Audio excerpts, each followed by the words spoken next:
আপনি কি জানেন পৃথিবীর সর্বোচ্চ বিন্দু কোনটি?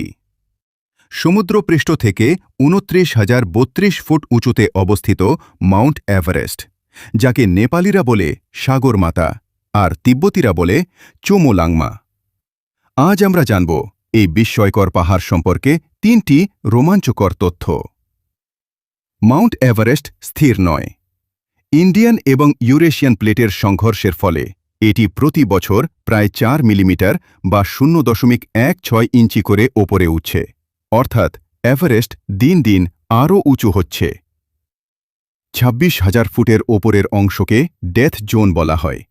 এখানে অক্সিজেনের মাত্রা এতই কম যে মানুষের কোষ দ্রুত মারা যেতে শুরু করে। তাই এখান থেকে বেঁচে ফিরে আসাটা একটা অলৌকিক ঘটনা।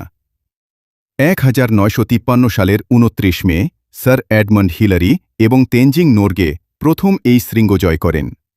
তবে অবাক করা বিষয় হল, কামি রিতা শেরপা নামের একজন নেপালি শেরপা এখন পর্যন্ত রেকর্ড ২৯ বার এই পাহাড়ের চূড়ায় উঠেছেন। প্রকৃতির এই বিশালতার সামনে আমরা খুবই ক্ষুদ্র। এভারেস্ট সম্পর্কে আপনার প্রিয় তথ্য কোনটি? কমেন্টে জানান আর এমন আরও ভিডিওর জন্য সাবস্ক্রাইব করুন।